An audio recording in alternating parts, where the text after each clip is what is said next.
السلام عليكم ورحمة الله وبركاته.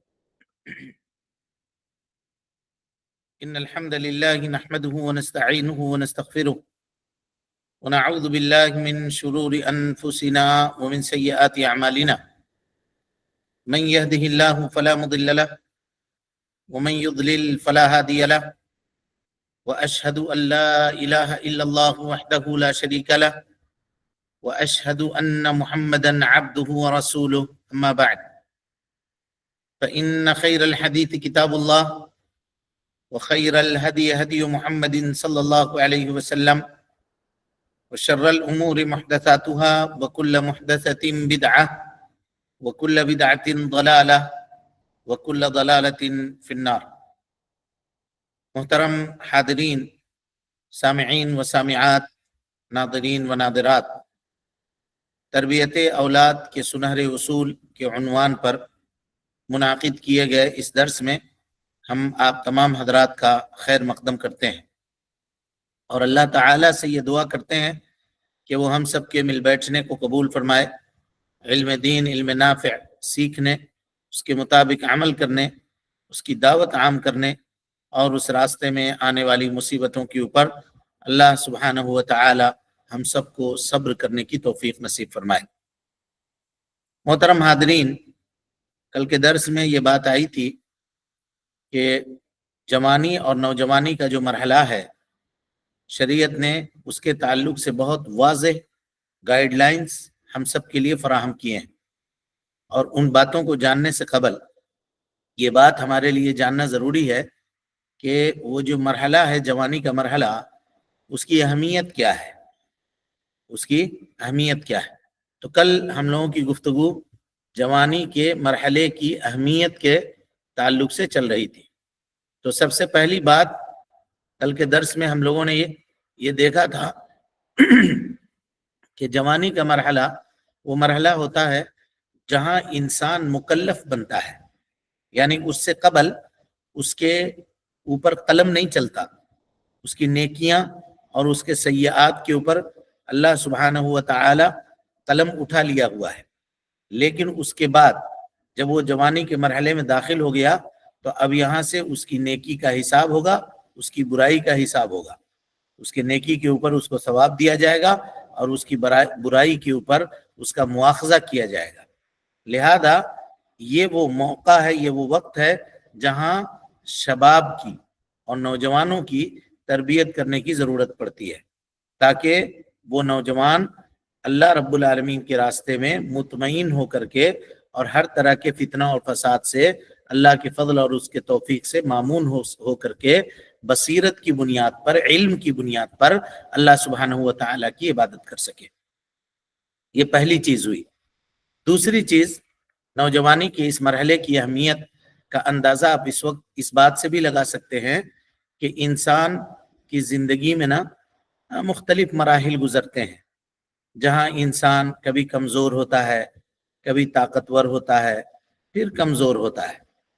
تو جب انسان پیدا ہوتا ہے تو کمزور ہوتا ہے، اتنا کمزور ہوتا ہے کہ وہ اپنی ضرورتوں کو خود سے پوری بھی نہیں کر سکتا، بول نہیں سکتا، بھوک لگی ہے، کھانا کھانا ہے، کچھ نہیں بتا سکتا۔ حتیٰ کہ اگر اس کو تکلیف ہو تو یہ تک نہیں بتا سکتا کہ مجھے کہاں تکلیف ہو رہی ہے، کیا مسئلہ ہے میرے ساتھ، نہیں بتا سکتا۔ پھر دھیرے دھیرے وہ کیا ہوتا ہے، بڑا ہوتا چلا جاتا ہے اور اس کا جسم مضبوط ہوتا ہے اور اس کے ہوش و حواس جو ہیں وہ درست ہوتے ہیں، اس کے عقل کے اندر پختگی آتی ہے، اس کے علم کے اندر مضبوطی آتی ہے، یہاں تک کہ وہ طاقتور جوان ہو جاتا ہے۔ اسی کو اللہ سبحانہ و تعالیٰ نے قرآن مجید کے اندر بیان فرمایا۔ دیکھیے اس آیت کریمہ کے اوپر غور کیجیے۔ اللہ تعالیٰ فرماتا ہے واللہ اخرجکم من بطون امہاتکم، اللہ سبحانہ و تعالیٰ نے تم کو تمہاری ماؤں کے پیٹ سے نکالا، لا تعلمون شیئا، اس حال میں کہ تم کچھ نہیں جانتے تھے، کچھ بھی نہیں جانتے تھے۔ ظاہر ہے کوئی بھی پیدا ہونے والا بچہ وہ کیا جانتا ہے، کچھ اس کو معلوم نہیں، اسی لیے اس کو کہتے ہیں معصوم بچہ ہے، کچھ پتہ نہیں اس کو، کچھ اس کو جانکاری نہیں، کچھ معلومات نہیں۔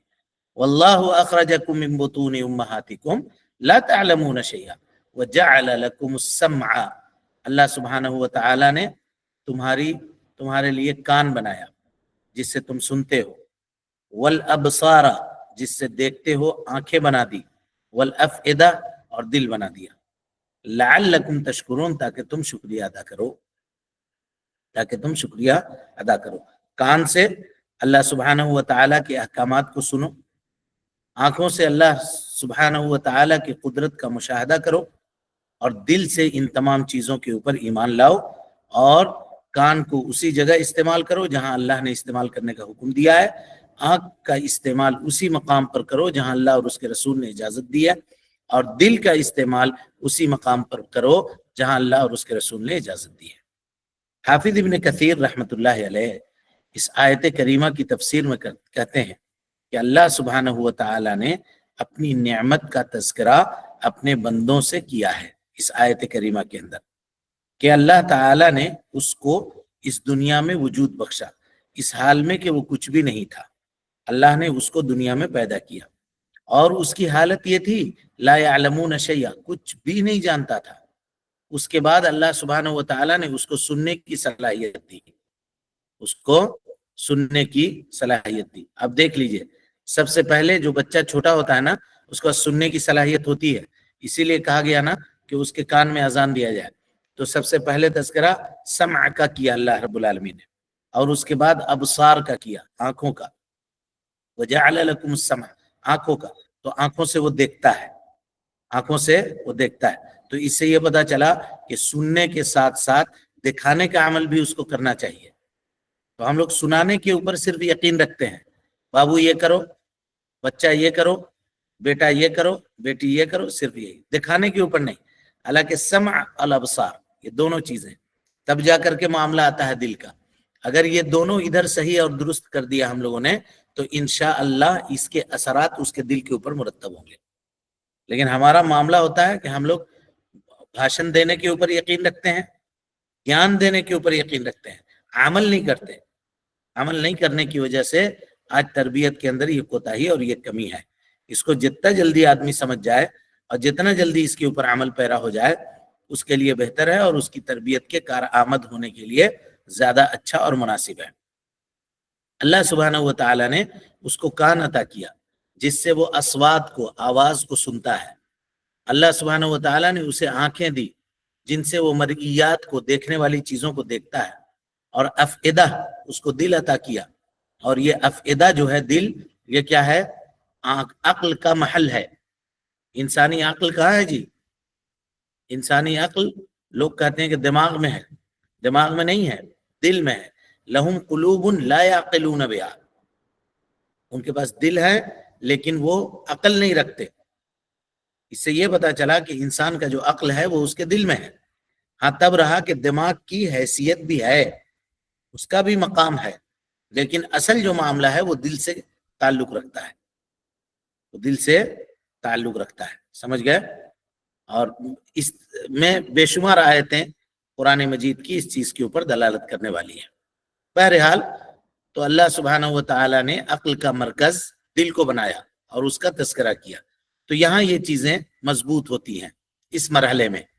اور یہ جان لیجئے کہ قوت کا یہ جو مرحلہ ہوتا ہے نا، یہ ہمیشہ باقی نہیں رہتا۔ نوجوانوں کو یہ بات جتنا اچھی طریقے سے سمجھ میں آ جائے ان کے لیے اتنا بہتر ہے۔ جوانی کا یہ مرحلہ یہ ہمیشہ باقی نہیں رہتا، یہ مرحلہ کیا ہوگا؟ ختم ہو جائے گا، اور اس مرحلے کے ختم ہونے کے بعد انسان پھر دھیرے دھیرے دھیرے دھیرے ضعف کی طرف، کمزوری کی طرف آنا شروع ہو جاتا ہے۔ اللہ تعالیٰ نے فرمایا وَمَن نُعَمِّرْهُ، ہم جس کو عمر دراز کر دیتے ہیں، نُنَكِّسْهُ فِي الْخَلْقِ، اس کی خلقت میں کمی کر دیتے ہیں۔ افلا یعقلون، تم عقل نہیں رکھتے ہو، دیکھتے نہیں ہو، سمجھتے نہیں ہو۔ اسی طرح سے اللہ سبحانہ و تعالیٰ فرماتا ہے اللہ الذی، اس آیت کے اوپر غور کیجئے، وہ اللہ سبحانہ و تعالیٰ ہے خلقکم من ضعف، جس نے تم کو کمزور پیدا کیا، ثم جعل من بعد ضعف قوة، پھر اللہ تعالیٰ نے تمہارے کمزوری کے بعد تم کو قوت عطا کر دی، ثم جعل من بعد قوة، پھر قوت کے بعد اللہ تعالیٰ نے تم کو دوبارہ کمزور کر دیا، ضعفا وشیبہ، بوڑھا بنا دیا، بوڑھا بنا دیا۔ یخلق ما یشاء، اللہ سبحانہ و تعالی جیسا چاہتا ہے ویسی تخلیق کرتا ہے. وہ علیم ہے، جاننے والا ہے، اور قدیر ہے، ہر چیز کے اوپر قادر ہے، ہر چیز کے اوپر قادر ہے اللہ سبحانہ و تعالی. یعنی کہا کہ اللہ تعالی نے تم کو پیدا کیا بچپنے میں جب تم کمزور تھے، پھر تم کو جوان بنا کر کے مضبوط طاقتور بنا دیا، اور پھر اللہ سبحانہ و تعالی تم کو کمزور کر دے گا بڑھاپے میں. تو انسان کو چاہیے کہ دوبارہ کمزوری آنے سے پہلے جو طاقت کا مرحلہ ہے اس مرحلے کو وہ غنیمت جان لے، اس مرحلے کو وہ غنیمت جان لے. اسی لیے اللہ کے نبی صلی اللہ علیہ وسلم نے اس مرحلے میں بہت واضح لوگوں کے لیے نصیحت کے اور عبرت کے معاملات بیان فرمائے ہیں. اللہ کے نبی صلی اللہ علیہ وسلم کے پاس ایک نوجوان صحابی آئے، ان کا نام ہے حضرت عبداللہ ابن عمر ابن عاص، بڑے مشہور صحابی ہیں. یہ کہتے ہیں جمعت القرآن کلہ فی لیلۃ. اللہ اکبر. آج کا نوجوان دیکھیے کیسا ہے، اور یہ کیسے نوجوان تھے. کہا میں نے ایک رات میں پورے قرآن مجید کو ختم کر دیا، اور یہ میرا معمول تھا. عبداللہ ابن عمر ابن عاص، واقعہ یہ ہے، صحیح بخاری کی روایت ہے، کہتے ہیں کہ عمر ابن عاص ایک مرتبہ عبداللہ کے گھر گئے، یہ ان کے بیٹے ہیں، تو دیکھا کہ بہو جو ہے نا ان کی، حضرت عمر ابن عاص کی بہو عبداللہ کی بیوی بہت اداس بیٹھی ہوئی ہیں، اور ایسے ہی عام کپڑوں کے اندر بیٹھی ہوئی ہیں. یعنی عام طور پہ شوہر والیاں ایسے نہیں ہوا کرتی. تو انہوں نے دیکھا تو کان کھڑے ہو گئے. کیا معاملہ ہے؟ پوچھا کیا بات ہے، کیوں ایسے بیٹھی ہوئی ہو، کوئی مسئلہ ہے، عبداللہ سے کچھ معاملہ ہوا ہے؟ تو خاتون نیک تھی، وہ بھی صحابیہ تھی. انہوں نے کہا کہ آپ کے بیٹے جو ہیں بہت نیک ہیں. کیا مطلب نیک ہیں؟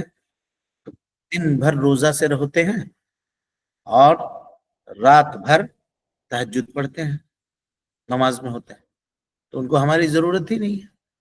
یہ معاملہ چل رہا ہے. کہا کب سے ہے جی ایسا، کیا معاملہ ہو رہا ہے؟ تحقیق کیا پورا، اور پہلے منع کیا بیٹے کو، کہا ایسا مت کرو. حضرت عبداللہ بات سنے نہیں، تو گئے اللہ کے نبی صلی اللہ علیہ وسلم کے پاس کہنے کے لیے. کہا یا رسول اللہ میرے بیٹے کو سمجھائیے، اس کا یہ حال ہے، بیوی گھر میں اس کی اداس بیٹھی رہتی ہے. تو اللہ کے نبی صلی اللہ علیہ وسلم نے بلایا. وہاں یہ بات ہوئی. کیا؟ کہا کہ میں ایک رات میں پورا قرآن مجید ختم کرتا ہوں، پوری قرآن مجید. اللہ کے نبی صلی اللہ علیہ وسلم نے کہا انی اخشا ان یطول علیک الزمان، مجھے خوف ہے کہ تو بوڑھا ہو جائے گا، ایک دن بوڑھا ہو جائے گا، زمانہ تمہاری عمر دراز ہوگی، ظاہر عمر دراز ہوگی تو جوانی کا یہ جو مرحلہ ابھی ہے نا یہ ڈھل جائے گی جوانی تمہاری. وَأَن تَمِلَّ، اور تو تھک جائے گا. فَقْرَأَهُ فِي شَهْرٍ، ایک مہینے میں ایک قرآن ختم کرو، ایسا کرو. فَقُلْتُ، عبداللہ کہتے ہیں میں نے کہا دعنی، اللہ کے نبی صلی اللہ علیہ وسلم مجھے چھوڑ دیجئے، میں اپنے قوت سے، میں اپنی جوانی سے فائدہ اٹھا لوں. آپ کیوں منع کر رہے ہیں؟ میں چاہ رہا ہوں کہ فائدہ اٹھاؤں اپنی جوانی سے، اپنی قوت سے، اپنی طاقت سے. اور آج کل کا نوجوان کیا فائدہ اٹھاتا ہے اپنی جوانی اور اپنی قوت اور اپنی طاقت سے، آپ سب جانتے ہیں. کہا اچھا تو ایسا کرو، فَقْرَأَهُ فِي عَشْرَةٍ، 10 دن میں ایک ختم کرو، 10 دن میں ایک ختم کرو. قلت، حضرت عبداللہ ابن عمر ابن عاص کہتے ہیں میں نے کہا دعنی استمتع من قوتی و شبابی، میں اپنی طاقت اور اپنی جوانی سے فائدہ اٹھا لوں. اللہ کے نبی صلی اللہ علیہ وسلم موقع ہے، دیجئے موقع، کاہے روکتے ہیں آپ؟ تو کہا کہ اچھا تو ایسا کرو 7 دن میں ختم کرو، 7 دن میں ختم کرو. کہا کہ نہیں، مجھ کو موقع دیجئے کہ میں اپنی جوانی سے اور اپنی قوت و طاقت سے میں فائدہ اٹھا لوں. فابا، تو اللہ کے نبی صلی اللہ علیہ وسلم نے انکار کیا. کہا نا ایسا مت کرو. کہتے ہیں کہ یہ کہا کہ چلے آئے کہ کریں گے ویسے ہی، لیکن اپنے اس عمل کے اوپر باقی رہے، باقی رہے اپنے عمل کے اوپر. بوڑھے جب ہوئے تو اب قوت جواب دے گئی، طاقت اتنی تھی نہیں، تو اب کیا ہوا، کبھی تہجد پڑھتے تھے، کبھی نہیں بھی پڑھتے تھے، کبھی روزہ رکھتے تھے، کبھی افطار بھی کر لیتے تھے. تو اس وقت کہتے تھے افسوس کرتے ہوئے، یا لیتنی، اے کاش، قبل تو رخصت رسول اللہ صلی اللہ علیہ وسلم، کاش میں نبی صلی اللہ علیہ وسلم کی رخصت کو قبول کر لیا ہوتا تو یہ میرا معاملہ آج نہیں ہوتا. کمزور ہو گئے. کب تک جسم کے اندر طاقت باقی رہے گی؟ اور خاص طور پہ وہ آدمی جو رات بھر، اب ایک ختم قرآن کرنا کوئی معمولی کھیل سمجھ رہے ہیں آپ؟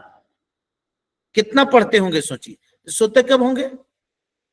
1-1.5 گھنٹہ مشکل سے سونے کا ملتا ہوگا، تب جا کر کے وہ کرتے ہوں گے. اگر مان لیجئے کہ 15 منٹ میں بھی قرآن مجید میں ایک پارہ پڑھیں گے، 15 منٹ میں بھی، جبکہ صحابہ کرام اس سے زیادہ پڑھتے تھے، وقت لگتا تھا ان کو پڑھنے میں. وہ پورے صفات، اس کے مخارج اور تمام چیزوں کی رعایت کر کے، آج کے طرح سے نہیں کہ وہ ہوائی جہاز کی طرح پڑھتے چلے جا رہے ہیں اور ٹرین کی طرح پڑھتے چلے جا رہے ہیں، قرآن مجید کا مذاق اڑا رہے ہیں، والعیاذ باللہ. ایسا معاملہ ان کا نہیں تھا، حاشا وکلا. تو اگر 15 منٹ بھی مانتے ہیں تو کتنا وقت لگتا ہے آپ سوچئے پورے قرآن مجید کو ختم کرنے میں. لیکن صحابی یہ عمل کیا کرتے تھے، صحابی یہ عمل کیا کرتے تھے. تو بتانا یہ ہے کہ جوانی کا یہ مرحلہ جو ہے وہ ہمیشہ باقی رہنے والا نہیں ہے، یہ مرحلہ ختم ہو جائے گا. تو انسان چاہیے کہ اس مرحلے میں وہ اللہ سبحانہ و تعالی کی عبادت کرے، کثرت سے عبادت کرے. حضرت عبد الرحمن ابن ابی لیلہ کہتے ہیں کہ زید ابن ارقم رضی اللہ تعالیٰ عنہ صحابی رسول سے ہماری ملاقات ہوئی. ہم نے کہا حدثنا عن رسول اللہ صلی اللہ علیہ وسلم. زید ابن ارقم، آپ صحابی رسول ہیں، اور ظاہر ہے زید ابن ارقم، ارقم ابن ارقم، یہ جو لوگ ہیں یہ کون ہیں؟ یہ سابقین اولین میں سے ہیں، ابتدائی زمانے میں اسلام قبول کرنے والے صحابی ہیں یہ سب. تو ان سے کہہ رہے ہیں، عبد الرحمن ابن ابی لیلہ تابعی ہیں، کہہ رہے ہیں کہ ذرا بیان کیجئے نا نبی صلی اللہ علیہ وسلم کی حدیث. تو آپ نے کیا کہا؟ کہا کبرنا ونسینا.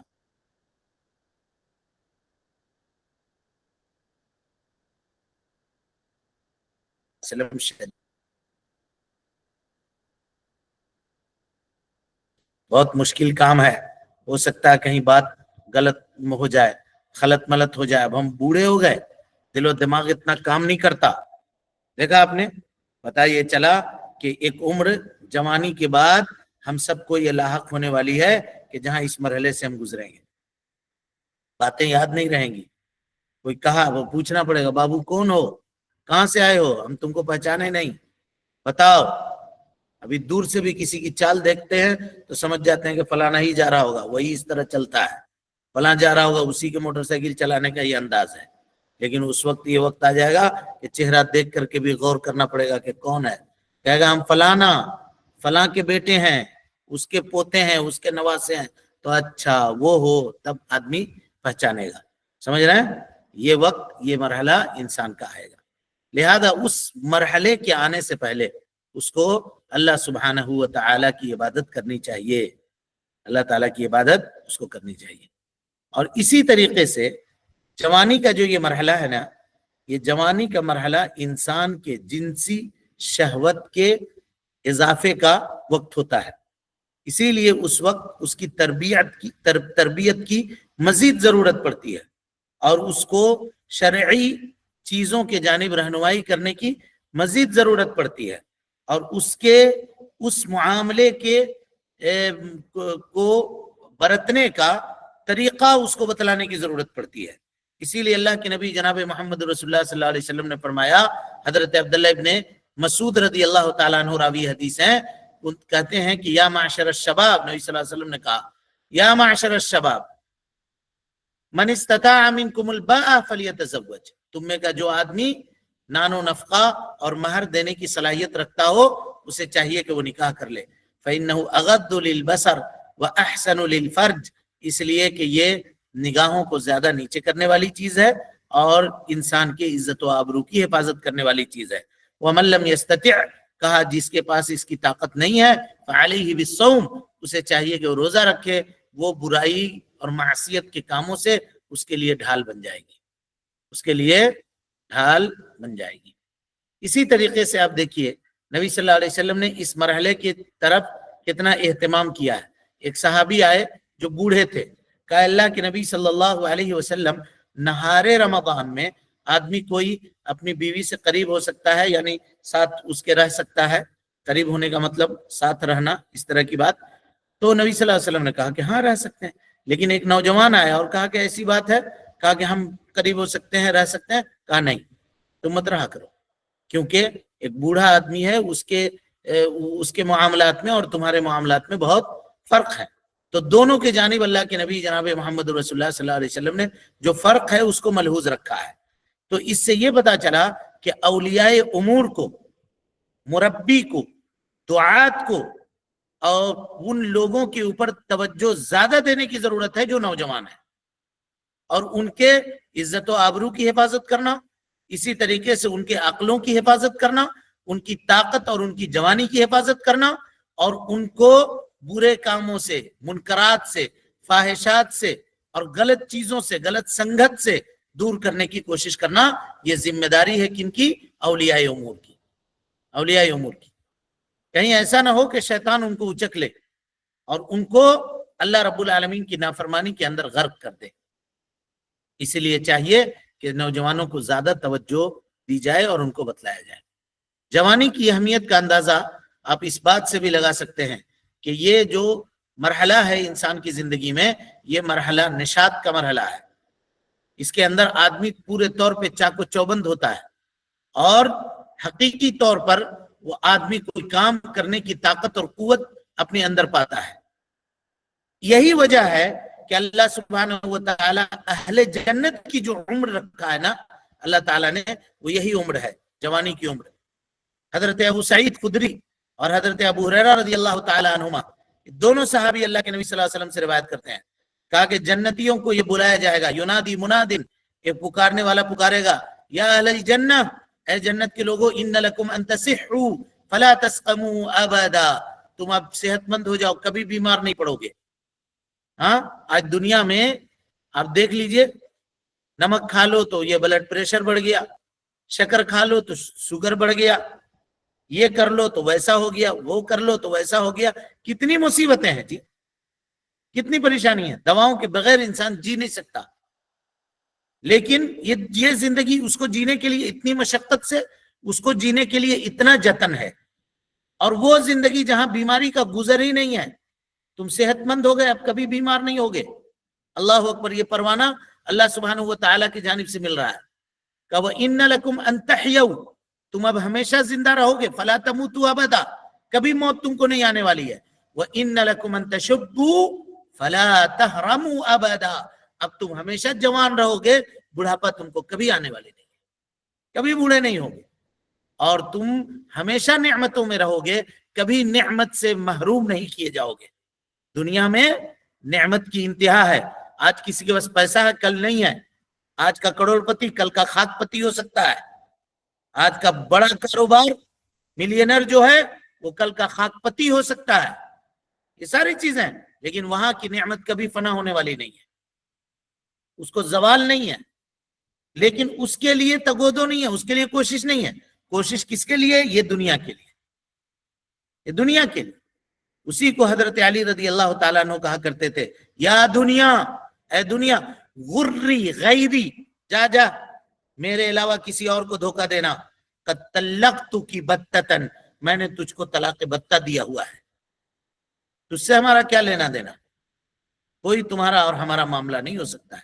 غری غیری، کسی اور کو بھٹکا نہ جاؤ، کسی اور کو دھوکے میں دینا. تو بے وفا ہے، تو کبھی ساتھ دینے والی نہیں ہے. اس بے وفا دنیا کے پیچھے انسان اپنی ساری توانائی اور اپنی ساری تگودو لگائے ہوا ہے. بتانے کا مطلب اور مقصد یہ ہے کہ اس جوانی کے مرحلے کی اہمیت کو آپ دیکھیے کہ اللہ سبحانہ و تعالی جنتیوں کی جس عمر کو اس نے منتخب کیا ہے، اللہ سبحانہ و تعالی نے، وہ جوانی کا عمر ہے. جوان بنا کر کے اللہ تعالی لوگوں کو جنت کے اندر داخل فرمائے گا. جوانی کی اہمیت ہے تبھی تو. اور آپ جان لیجئے کہ دنیا کی جو رنگینی اور اس کی جو دنیا کی جو حلاوت ہے، اس سے لطف اندوز آدمی اسی مرحلے کے اندر ہوتا ہے، اسی مرحلے کے اندر ہوتا ہے. اور یہی وہ مرحلہ ہوتا ہے کہ بچپن میں آدمی تمنا کر رہا ہوتا ہے کہ وہ کب اس مرحلے کو پہنچے گا. یہی وہ مرحلہ ہے بچپن میں. اب سب کو معلوم ہے یہ ساری چیزیں. کوئی چھوٹا بچہ یہ تمنا کرتا ہے کہ کب ہم بڑے ہوں گے, کب ہم جوان ہوں گے, کب ہم اس مرحلے پر پہنچیں گے. اور یہی وہ مرحلہ ہے کہ بڑھاپا آنے کے بعد ایک بوڑھا یہ تمنا کر رہا ہوتا ہے کاش ہم لوٹ کر کے چلے جائیں. لیت الشباب یعود یوما, ایک دن کے لیے جوانی میری لوٹ کے آ جائے. فاخبرت بما فعل المشیب, بڑھاپے نے میرے اوپر جو ظلم و ستم ڈھائے ہیں میں جوانی کو اس کی خبر دوں گا ضرور. یہ عربی شاعر کہتا ہے کاش ایک دن جوانی واپس آ جاتی. بوڑھا یہ تمنا کرتا ہے ایک دن جوانی واپس آ جاتی تو میں خبر دیتا کہ بڑھاپے نے ہمارے اوپر کیا ظلم ڈھایا, کیا ظلم ڈھایا. تو یہ وہ مرحلہ ہے جہاں بوڑھا لوٹنے کی آرزو اور تمنا کرتا ہے, اور جوان اس مرحلے, بچہ اس مرحلے تک پہنچنے کی آرزو اور تمنا کرتا ہے. کب جوان ہوگا وہ اس یہ میں رہتا ہے, اور بوڑھا یہ چاہتا ہے کہ کب وہ لوٹ کر کے آئے. تو اس کی اہمیت ہے جبھی تو, اس کی اہمیت ہے جبھی تو. اسی لیے اور بہت ساری احادیث ہیں جو جوانی کی اہمیت کے اوپر دلالت کرنے والی ہے. اور اسی طریقے سے آپ جان لیجئے کہ انسان کے زندگی میں عمر کے جو مراحل ہیں نا, سب سے طویل اور لمبا مرحلہ یہی جوانی کا مرحلہ ہے جی. سب سے طویل اور لمبا مرحلہ. کیسے دیکھیے, حضرت ابو ہریرہ رضی اللہ تعالیٰ عنہ کہتے ہیں قال رسول اللہ صلی اللہ علیہ وسلم, اللہ کے نبی صلی اللہ علیہ وسلم نے فرمایا امت کی جو عمر ہے نا, ما بین 60 الی 70, 60 سے لے کر کے 70 سال, بس یہی ہے. وَأَقَلُّهُمْ مَنْ يَجُوزُ ذَلِكَ, بہت قلیل لوگ ایسے ہوں گے جو 70 کے دہائی کو پار کر جائیں گے, 70 کے دہائی کو پار کر جائیں گے. تو اب اگر 60 اور 70 کو آپ حساب لگائیں درمیانی طور پہ تو 65 سال مان کے چلیے. نبی صلی اللہ علیہ وسلم نے اگر یہ کہا کہ میری امت کی عمر جو ہے وہ 60 سال سے لے کے 70 تک ہے, تو 60 اور 70 کو درمیانہ فیصد نکال کر کے 65 سال مان لیتے ہیں, ٹھیک ہے. اور 65 سال کو اگر آپ تقسیم کیجئے تو کس طرح سے تقسیم کیا ہے علماء نے, اس کو دیکھیے. جن لوگوں نے تقسیم کیا, کل بات آئی تھی اور ہم نے بتایا تھا کہ ہم آپ کو بتائیں گے کیسے ہوتا ہے. نسبت نکالتے ہیں, پرسنٹیج نکالتے ہیں.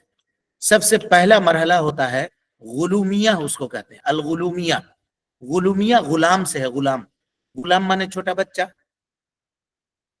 غلام مانے چھوٹا بچہ, آپ لوگ پڑھ چکے ہیں اس سے پہلے. اور یہ کتنا ہے, ولادت سے یعنی انسان کی پیدائش سے لے کر کے 13 سال تک اس کو مانتے ہیں. یہ غلومیہ کا مرحلہ ہے, انسان کی ولادت سے لے کر کے 13 سال تک. تو اگر 65 سال سے یہ 13 سال کا پرسنٹیج آپ نکالیے گا تو 20% بنتا ہے, 20%. تو بچپنا 20%, عمر کا 20% حصہ یہ بچپنا ہے جس کو غلومیت کہتے ہیں. اس کے بعد مرحلہ آتا ہے شباب, شباب کا, جوانی کا, جس کے تعلق سے گفتگو ہو رہی ہے. تو 14 سال سے لے کے 40 سال تک, کل راجح قول ہم نے بتلایا تھا کہ 40 سال تک. تو اگر یہ جو 14 سے لے کر کے 40 تک کا فیصد نکالیے گا پرسنٹیج, تو 41.5% یہ وقت ہے کس کا, جوانی کا. 20% بچپنا, 41.5% یہ کیا ہے, جوانی کا. اس کے بعد کا جو مرحلہ آتا ہے وہ کہولت. کہولت مانے نہ تو آدمی جوان ہے نہ آدمی بوڑھا ہے, دونوں کے درمیان ہے. یہ ہے 41 سال سے لے کر کے 50 سال تک. اگر اس کا پرسنٹیج آپ بنائیں گے تو یہ بنے گا 15.4 یعنی 15.4, یہ یعنی 15.4%. یہ کیا ہے آپ کا کہولت, یعنی جس کو ادھیڑ پن کہتے ہیں کہ آدمی کیسا تھا, ادھیڑ, کچھ بال کچے ہیں, کچھ پکے ہیں, کالے ہیں, یہ جو مرحلہ آتا ہے اس کے بعد. اور اس کے بعد کا جو مرحلہ ہے وہ ہے شیخوخت. شیخوخت, تو شیخوخت مانے بوڑھاپا, شیخ مانے بوڑھا آدمی. وہ ابونا شیخ کبیر, قرآن میں میرے ابا جو ہیں بہت بوڑھے ہیں. حضرت موسیٰ علیہ السلام سے جو 2 بچیوں کی ملاقات ہوئی تھی مدین میں, ان لوگوں نے کہا تھا. ہاں, تو یہ کتنا سے کتنا ہے, 51 سے لے کر کے 51 سے لے کر کے وفات تک. تو وفات ہم لوگ کتنا مانے ہیں 65 میں, کیونکہ نبی صلی اللہ علیہ وسلم نے فرمایا کہ میری امت کی عمر جو ہے وہ 60 سے لے کر کے 70 سال کے درمیان میں ہے، تو ہم نے کہا 60-70 کو 65 مان لیتے ہیں، بیچوں بیچ کا معاملہ کرتے ہیں، تو یہ بنتا ہے 23.1۔ اب بتائیے اس میں سب سے زیادہ کون ہوا؟ 41.5، 41.5% یہ سب سے زیادہ ہوا جو جوانی کا مرحلہ ہے، جو جوانی کا مرحلہ ہے۔ تو انسان کی زندگی کو اگر اس طرح سے آپ تقسیم کیجئے گا تو سب سے زیادہ وقت جو ہم کو ملا ہے وہ کب ملا ہے؟ جوانی میں ملی ہے۔ اسی لیے جوانی کی عبادت اللہ سبحانہ و تعالیٰ کو سب سے زیادہ پسند ہے، اسی لیے ان 7 لوگوں کو جن کو قیامت کے دن اللہ سبحانہ و تعالیٰ اپنے سائے میں جگہ دے گا، یہ وہی لوگ ہوں گے شاب نشأ فی عبادت اللہ۔ اس میں سے ایک نوجوان وہ ہوگا جس نے اپنی جوانی کو اللہ سبحانہ و تعالیٰ کی عبادت میں گزاری ہوگی۔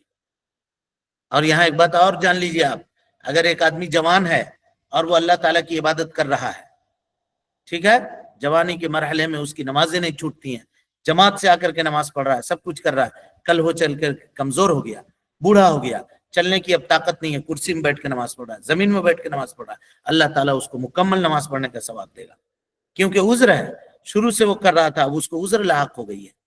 اور پھر ایک مرحلہ اگر ویسا بھی لا قدر اللہ اس کی زندگی میں آتا ہے کہ وہ آئی سی یو کے بیڈ میں ہے اور لیٹا ہوا اشارے سے نماز ادا کر رہا ہے، تو اللہ سبحانہ و تعالیٰ مسجد میں جماعت سے نماز ادا کرنے کا ثواب اس کو دے گا۔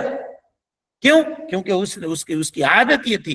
آج نہ اس کے اوپر پریشانی آئی ہے جس کی وجہ سے نہیں کر رہا ہے، اور ایک آدمی وہ ہے جس نے اپنی جوانی کو لہو و لعب میں گزار دیا، بڑھاپے کے وقت میں آیا۔ ہم کبھی یہ نہیں کہہ رہے ہیں کہ بڑھاپے کی نماز قبول نہیں ہوگی، لیکن وہ ثواب اس کو حاصل نہیں ہوگا جو جوانی سے لے کر کے اس نے کنٹینیو کیا تھا، کبھی حاصل نہیں ہوگا۔ اور یہی مرحلہ تھا کورونا کے وقت میں جو علماء نے فتویٰ دیا تھا، کہا تھا کہ تم لوگ یہ کہہ رہے ہو کہ ہم گھر میں نماز پڑھ لیں گے تو ہم کو ثواب ملے گا، مسجد میں لاک ڈاؤن کی وجہ سے اور شٹ ڈاؤن کی وجہ سے گورنمنٹ کا یہ نظام آ گیا تھا کہ 5 آدمی سے زیادہ نماز نہیں پڑھ سکتے ہیں، سوشل ڈسٹینس کریں گے اور نماز پڑھیں گے۔ تو لوگ عام طور پہ یہ فتویٰ پوچھتے تھے کہ گھر میں پڑھیں گے مولوی صاحب تراویح، اگر قل یا ایھا الکافرون پڑھیں گے اور انا اعطیناک الکوثر پڑھیں گے تو تراویح پڑھنے کا ثواب مل جائے گا۔ کہا تو پڑھتا تھا تراویح ہر سال پڑھتا تھا کورونا سے پہلے تراویح؟ ہاں پڑھتے تھے ہم، کبھی نہیں چھوڑا آج تک۔ تم کو ملے گا، اور جس کا ایمان صرف کورونا ہی میں جاگا اس کو کائے کو ملے گا؟ آج ہی یہ ہوئے، اب اس کو وہ ثواب نہیں ملے گا کیونکہ تم نے کنٹینیو نہیں کیا اس معاملے کو۔ اس بات کو جتنے اچھے طریقے سے ہم سمجھ جائیں ہمارے لیے یہ بہتر ہے، ورنہ ہم لوگ یہ سمجھتے ہیں کہ ابھی تو جوانی ہے میاں، ہمارے اڑنے کھیلنے کودنے کے دن ہیں، اور لوگ کہتے بھی ہیں ابھی عیش نہیں کرو گے، مزے نہیں مارو گے تو کب مارو گے؟ ہاں، جاہل شاعر تھا، وہ کہتا بابر بعیش کوش کہ عالم دوبارہ نہیں، ابھی جتنا مزہ مارنا مار لو، پھر یہ زندگی واپس پلٹ کر کے نہیں آنے والی ہے۔ اللہ کے بندے تمہیں معلوم ہے تمہاری موت کب آ جائے گی؟ اتفق العلماء قاطبۃ، شیخ ابن عثیمین کہتے ہیں پوری دنیا کے عقل مندوں کا اس بات کے اوپر اتفاق ہے علی ان الموت، کہ موت لیس لہ سبب معین، اس کا کوئی سبب متعین نہیں ہے، ولا زمن معین، کوئی زمانہ متعین نہیں ہے، ولا عمر معین، کوئی عمر متعین نہیں ہے، یاتیکم بغتہ، اچانک تمہارے پاس آئے گی وانتم لا تشعرون، اور تم کو شعور تک نہیں ہوگا کہ موت آ گئی اور ہم کو چل چلاؤ کہ ہمارا معاملہ ہو گیا۔ سمجھ گئے؟ اسی لیے آدمی کو اس مرحلے کو غنیمت جاننا چاہیے اور اس پر توجہ دینی چاہیے۔ اب پھر اس کے تعلق سے چند اور باتیں ہیں کہ اللہ کے نبی صلی اللہ علیہ وسلم نے نوجوانوں کے ساتھ کیسا تعامل کیا ہے، نوجوانوں کے ساتھ آپ صلی اللہ علیہ وسلم کا معاملہ کس طرح سے تھا، اور کیسے ان کو نصیحت کرتے تھے، کیسے ان کو بتلاتے تھے، کیسے ان کو سکھلاتے تھے، تو یہ سارا۔ تو اب کوئی آدمی یہ کہے کہ بچپنے میں ہمیں تو معلوم نہیں تھا، ہم نے اپنے بچوں کی اس طرح سے پرورش نہیں کی ہے، اب ہمارے بچے بڑے ہو گئے ہیں، جیسے اس سے پہلے سوال آیا تھا ہمارے پاس کہ اب تو ہم لوگوں کے بچے بڑے ہو گئے ہیں، اب کیسے ان کی پرورش کریں، کیسے ان کی دینی رہنمائی کریں؟ تو آئیے نبی صلی اللہ علیہ وسلم کے احادیث میں کچھ رہنمائی۔ کچھ نوجوان مسلمان ہو کر کے آتے تھے، ان کو پہلے سے کچھ بھی معلوم نہیں ہوتا تھا، آپ ان کو دین کی تعلیم دیتے تھے، کیسے دیتے تھے، کس طرح سے ان کو بتاتے تھے، ان کے معاملات کو کیسے دیکھتے تھے، کیسے ان کے ساتھ رہتے تھے، ان کے ساتھ کیسے تعامل کرتے تھے، یہ ساری چیزوں کا